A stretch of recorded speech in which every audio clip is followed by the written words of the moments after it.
Yes, people, what's going on? Welcome back to Red Devils TV, and today we are going to talk about can Manchester United cope without a proper CDM, since we didn't buy anyone in the transfer window, and it's a very dumb decision according to me. It's a very dumb decision when you could buy Bissouma for 30 million or Ruben Neves for that price. If we could even get Saul for a loan move, and we didn't get anyone, and we even didn't sell Lingard.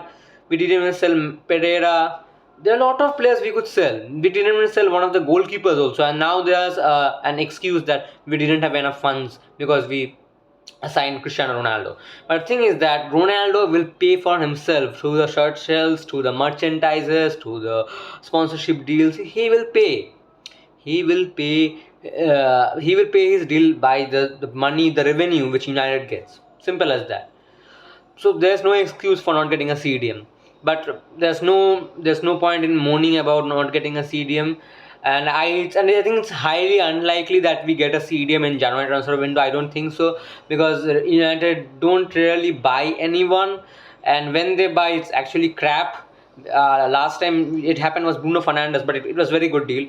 But before that, we bought Sanchez, then we bought Juan Mata. I think Juan Mata was a good player, but I think he wasn't the same player he was at Chelsea, and he kind of lost his touch at Manchester United. He wasn't the same player. What I want to mean. And yeah, Bruno Fernandes has been a great influence. He has been a great influence to this team. And the thing is that Bruno Fernandes is a one in a million player who will come and basically get the team running, get the team motivated to win trophies, to win matches that aren't capable of winning. We have won lots of matches where we were 2-0 down and then we won 3-2. So they have that kind of inspire they can inspire players who to win matches even when the team has given up. So I think Bruno Fernandes, we shouldn't consider Bruno Fernandes an example because he's a gem. He's a gem basically.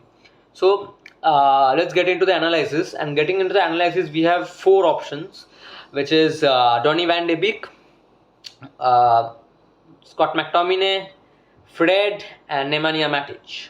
And another option which people are considering is that play Lindelof as CDM.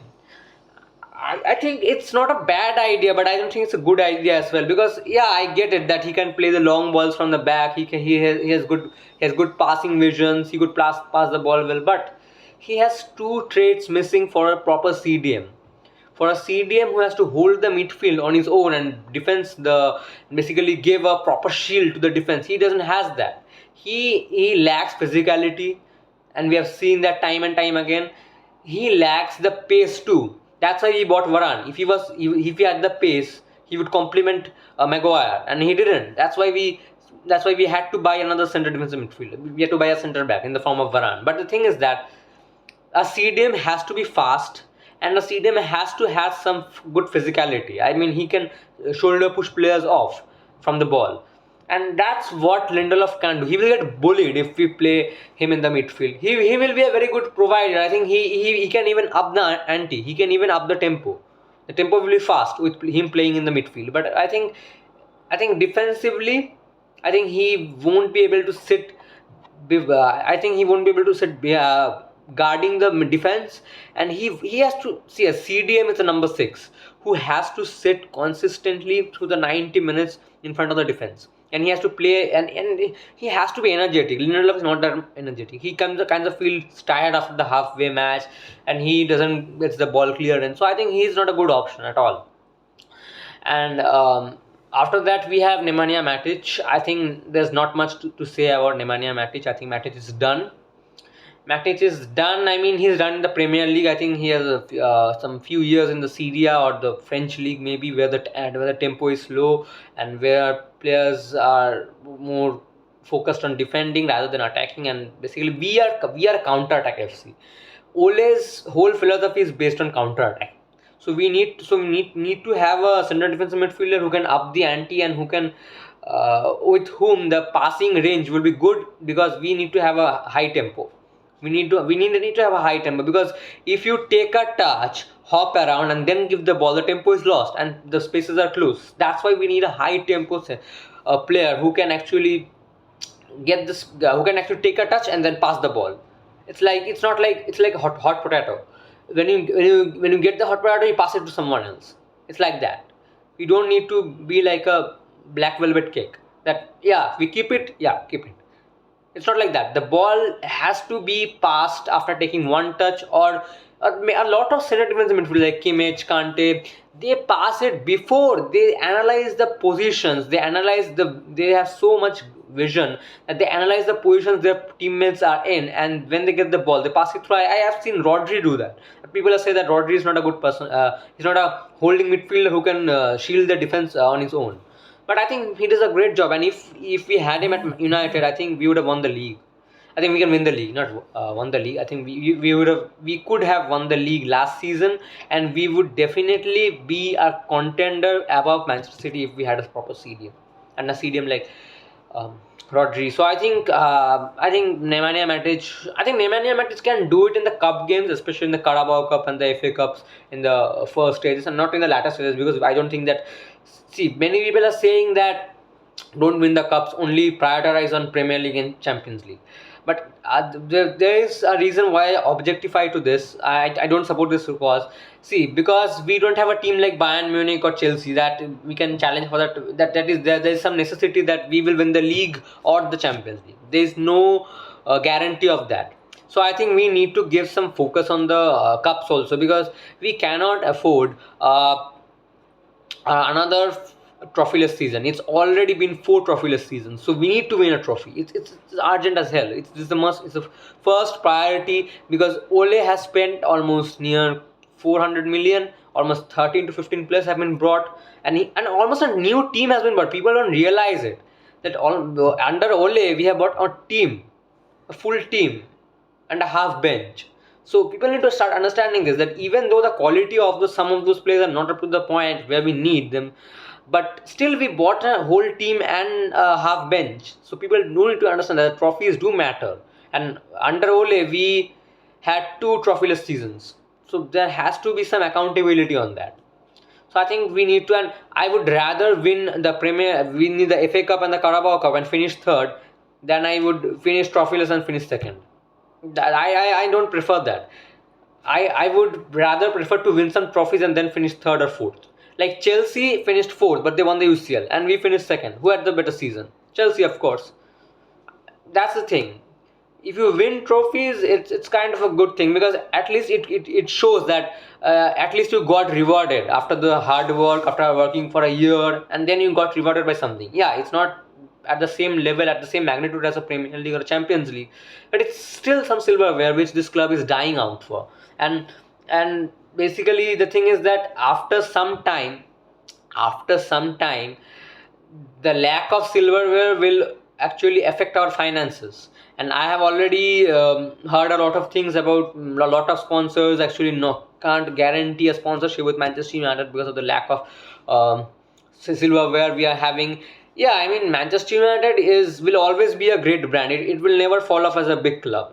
But I think lack of silverware in the recent years is actually a damning thing, which will actually cause havoc in the next few years if we don't win anything. And it's almost been a decade since we last won something valuable. Like we won the Champions League 2008, we won the Premier League 2013. So basically, this is the 8th season without a Premier League, and a 14th or 15th season, 15 years like not winning a Champions League. So we have to win something. And I think the least expectation we have to have is basically getting a title race, win something, and at least proceed to the quarterfinals or the semifinals. And we have to proceed to the quarterfinals, no doubt about that, because the group we have is basically the group we have is basically weaker teams than us. They won't be able to compete with us in paper. Yeah, there are a lot of underdog teams who could beat us, but the thing is that we have a much better team than Atalanta, Villarreal, and Young Boys BSC. And there's no doubt about it. Every fan would agree, whether he is a Manchester United fan or not. So it doesn't matter. I think we should top the group, and when you top the group, you get a easy round of 16 draw, and you win it. Then it's quarterfinals, and it depends upon luck. And if you have a good quarterfinal draw, you move up to semifinals. So basically, the least expectation should be quarterfinals, because see, the expectation should be much more raised. Semifinals should be the actual target, because we have Mr. Champions League, we have Ronaldo. We need to we don't need to lower our expectations. We need to raise the bar. So I think, see, I'm not going to be unrealistic. I think a lot of team have high hopes and then get crushed in the quarterfinals after getting a good tough draw. So I won't be that prat who is going to say that no matter who we face, we have to get to the semi-final. But I think we have to get to the quarterfinals, because I would say this now, that we have more chances than winning the UCL than we have more chances of winning the UCL than the Premier League, and I've said it before. The reason, and getting into the analysis of the CDM position, Donnie Van Der Beek is the third option. Okay, let's talk about Scott McTominay. I will talk about Donnie Van Der Beek in the last position, because I have to talk a lot about him. So let's get to the inferior players at first. So Scott McTominay is a good player, but I think he is not that kind of a player who can play at number 6. I think he's a very good center cam. I think he's going to be a better cam, but not a good center midfielder. But I mean, I don't think he's going to be a good cam, but he will be a better cam than a better center defensive midfielder. I think he will be a box to box midfielder at best. And yeah, many people would argue that he is good for Manchester United, and I have seen a lot of fan channels, fan pages putting McTominay in their dream team, and basically the lineup against Newcastle as well. So I think, see, just because Fred and Matic just shared doesn't mean that we now overhype Scott McTominay as the next Michael Carrick. It doesn't happen to that. He is going to be the next Fletcher. Simple as that. Fletcher was a good box-to-box midfielder, and I mean, he's not going to be the Fletcher as well. I think he's going to be a John O'Shea, I think. See, he's not a young player at all. He's not 25 or 26, I think. And he's not a young player and all. And he was, I think he got into the first team under Mourinho. In 2017-18, in the second season of Mourinho, he got into the first team. So he has quite some first team experience under his belt. So he's no longer a young player, and we cannot cut the slack for him. He can't cut slack, because he's not a player who will learn. He's not a player who will change his position. He would gain more attributes and change his traits. No, he won't that. So I think he is a bench player at best. I won't sell him because he's a good utility player, and sometimes you need utility players like Wes Brown, John O'Shea, many players like the Gabriel Heinze was a utility player, good player.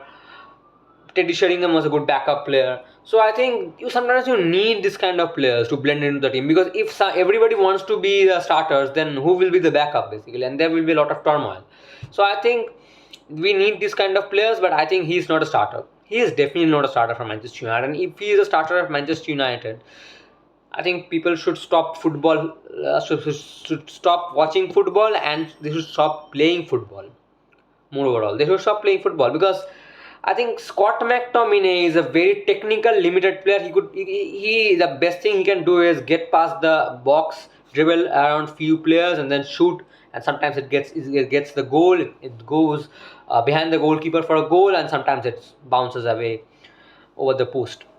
That's the best thing he can do, and I haven't seen the traits inside him to basically position him as a CDM, because first of all, he's not good at picking players off. He cannot pick the runs. And that's no hate agenda against McTominay. I love him, but thing is that I love him as a player. I love him that he has come so far as a Manchester United academy graduate. When under the first Fergie era, a lot of players have been promising, but they don't get into the first team. So I think that's the thing. That actually makes a lot of people like Scott McTominay, that he has worked hard and basically get into this man. And he didn't take much time to be a first team starter. I think he took around 1.5 years, and after Solskjaer came, he was a um, guaranteed starter with Fred. That's why you call it McFred. So I don't think that I think he can be good. I think we can try him out. I think he's definitely a better option than Fred, but he's definitely not a better option than Matic, because see, when Matic can play, I think he has still got it. But he cannot do it daily basis. He cannot do it 3 games per week. If we had the Matic of 5 or 6 years ago, we would have won the league. We will win the league if we had the Matic of 5 to 6 years ago, because he could pick the runs of players, and now the thing is that he can pick the runs, but the problem is that the opponent players know that he hasn't got the pace anymore. The legs are gone. So they would press higher hand and he can't cope up with the press. And when you are a CDM, you have to be press resistant. Simple as that. And the opponent midfield player will always target you. Whether it's a cam, whether it's a center defensive midfielder, when it's a box to box midfielder, they will always target you, because you know that the CDM is the engine of the team, and you cannot carry a CDM. You can carry a winger, you can carry a defender, but you cannot carry a center defensive midfield, because if the CDM is carried, the team won't be working well. They won't work as a unit well. So I think Scott McTominay, Matic, Mata aren't good enough, but due to our hands being tired and we don't have any options less, I think we have to use some of them. I think Fred should be sent back to Brazil. I think he is a shit player. I think he's a shit player. I think he shouldn't be on the bench as well. He can't pass. How the hell is he a Brazilian player? Tell me. He can't pass. The only thing he does is just run around the pitch like a donkey, and he has some high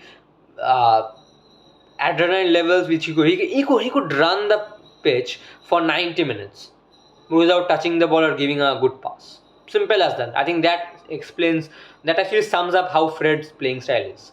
And the last option, which is a very interesting option, is that Donnie Van Der Beek. Now, you guys would have heard about the reports saying that Donny Van de Beek's agent has come out and said that they had a move agreed to Everton, a loan to buy, I guess, or a normal loan deal. I don't think, but it was a loan deal. It was a loan deal, and basically all terms were agreed, and at the last moment, United blocked the move. And so what they're saying now is that they need game time. Donny Van de Beek was a starter for Ajax, playing in Champions League, was a starter for the Dutch national team, and now he is a bench warmer at best and doesn't even get in the national team. So I think it's fair that his agent came out and said, and even he gave an interview which was interviewed by Rio Ferdinand in his channel. I think Rio Meets 5, the YouTube channel's name is.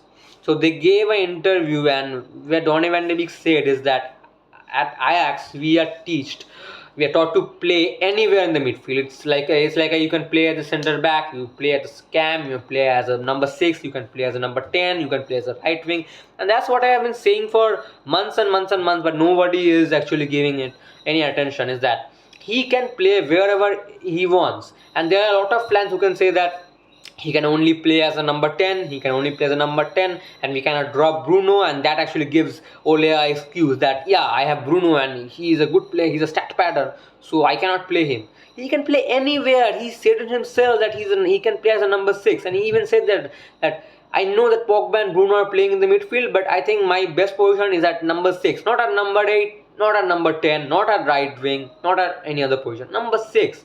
So the worst thing we can do is actually give him some chances and basically try him out, because we have given a lot of chances to players who don't prove themselves. Jesse Lingard was given more chances than Donny Van de Beek. Even he's a shit player, and many people would say that he is a hot property, he is scoring goals, but yeah, let's be real, guys. It's against Andorra, a bunch of farmers, and yeah, he played well for West Ham. Yeah, but that's his level. His level is not Manchester United.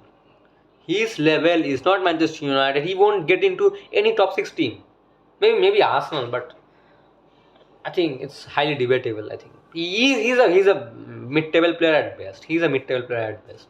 So Fred is not good enough. He can't pass the ball. He doesn't pick up the runs. Scott McTominay is the same. He can pass the ball, but he doesn't have much flexibility, and he is actually the kind of player who's a 5-yard passer kind of player who has no passing vision but can pass the ball forward.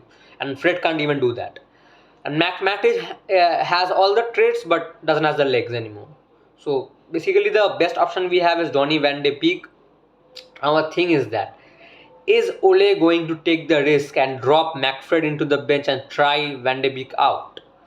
And this is the perfect chance for Ole to do it because McTominay is out with a groin injury and Fred is banned by the Brazilian FA for the next 5 days. And I have read all the reports regarding that, and many people are saying that he will only miss the game against Newcastle, and many are saying that he will miss both the games against Newcastle and Young Boys. I don't know which is right. You guys can confirm it in the comment section. And I think for me, I would try out Donny Van de Beek. I have liked him from a lot of time. I liked him when he played at Ajax, and I liked him from the game where he annihilated Real Madrid's midfield. Donny Van de Beek, Ziyech, Neres, I remember that match very good. Frankie de Jong was a good player beside him. I think they run the midfield. Even Cruz, Modric and Casemiro, the proven midfield who brought Real Madrid to 3 UCLs, they couldn't match up to him. So I think Donny Van de Beek is a gem, and I think we should try him out. And second of all, I know he's not a proper CDM. I know he ain't a Declan Rice, he ain't a Bissouma, he ain't a Wilfred Ndidi, but he's the best we have. Let's be honest here.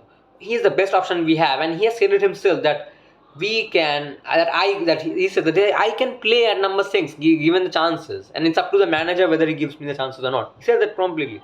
So I think we have to try him out. And Ajax players are very versatile. I have seen Frankie de Jong play for Barcelona at CDM when PK was injured. I think that Ronald Araujo guy got a red card and he was playing as centre back, and it was not a one-off match. I saw him playing at a CDM at 3 or 4 times. So I think Ajax players are very versatile, and given the chances, they can adapt to it. Now it's up to the Ole. Now it's up to the manager Ole, and whether he is going to be pragmatic like Southgate or whether he is going to play risk-free football like Sir Alex, it's up to him. And he may say that, I think Scott McTominay and Fred provides more stability and more protection, so I will put them in the midfield pivot.